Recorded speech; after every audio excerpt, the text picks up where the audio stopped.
kuu imeongeza muda wa kusitishwa kwa ujenzi wa kituo cha karantini cha Ebola humu nchini na kuiamuru serikali kutoa maelezo kamili kwa wananchi kuhusu mpango huo, ikiwa ni pamoja na hatari za kiafya kwa Wakenya zitakazotokana na ujenzi wa kituo hicho. Haya yanajia huku wanaharakati wakiandamana jijini Nairobi wakishinikiza kupigwa marufuku kwa mpango huo wanaosema unahatarisha usalama wa kiafya wa Wakenya. Haya yanajia wakati ambapo Wizara ya Afya imetoa hakikisho kuwa Kenya ina uwezo wa kupambana na ugonjwa wa Ebola. James Mwangi anafungua jamvi letu la Undugulio na taarifa kamili.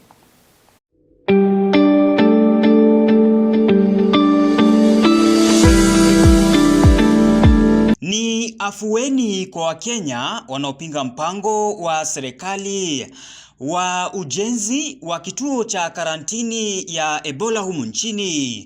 Afueni hii inajia baada ya Mahakama Kuu kuongeza muda wa kusitishwa kwa ujenzi wa kituo hicho na kuiamuru serikali kutoa maelezo kamili kwa wananchi kuhusu mpango huo unaoendelezwa kwa ushirikiano na serikali ya Marekani. She confirmed the earlier orders that she had given, and these are: one, that the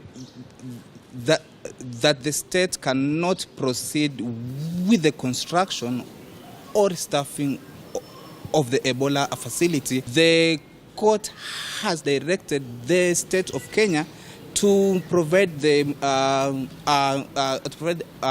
public and as well as the petitioner with all the agreements and negotiations. Mahakama pia imeitaka serikali kutoa maelezo kuhusu hatari za kiafya zinazohusishwa na uwepo wa kituo hicho pamoja na mikakati iliyowekwa kuhakikisha usalama wa Wakenya, huku ikiamuru serikali kutoruhusu yeyote aliathiriwa na ugonjwa huo kuingia nchini. The government has been barred from admitting to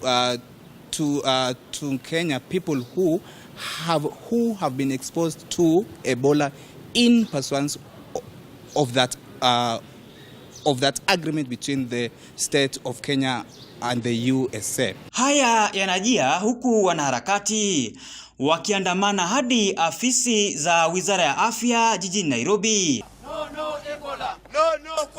kupinga ujenzi wa kituo hicho, wakibaini kuwa Kenya haina uwezo wa kukabiliana na virusi vya Ebola. If USA, an established, well-equipped nation, said they have no capacity to handle Ebola, what about Kenya, where people are still dying because of malaria? People are still dying because of amicable diseases. If William Ruto trusts the quarantine facility that will be built by America, how about we build it in State House? After all, State House is a fortified facility. It's a protected area. Haya yanajia wakati ambao Wizara ya Afya imethibitisha kuwa inaendelea kuimarisha juhudi za kuzuia kuingia na kusambaa kwa virusi hivyo humu nchini, hasa kwa kuwapima wasafiri dhidi ya ugonjwa huo, huku takriban kaunti 13 zilizo karibu na mipaka zikiorodheshwa kama kaunti zilizo katika hatari zaidi. Our laboratories that are ready for testing,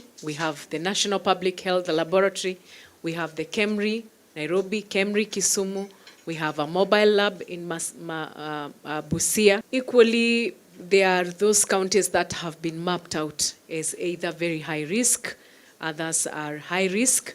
The very high risk counties include Nairobi, Mombasa, Uasin Gishu, Busia, Kisumu. James Mwangi, makala ya Undugu Afya.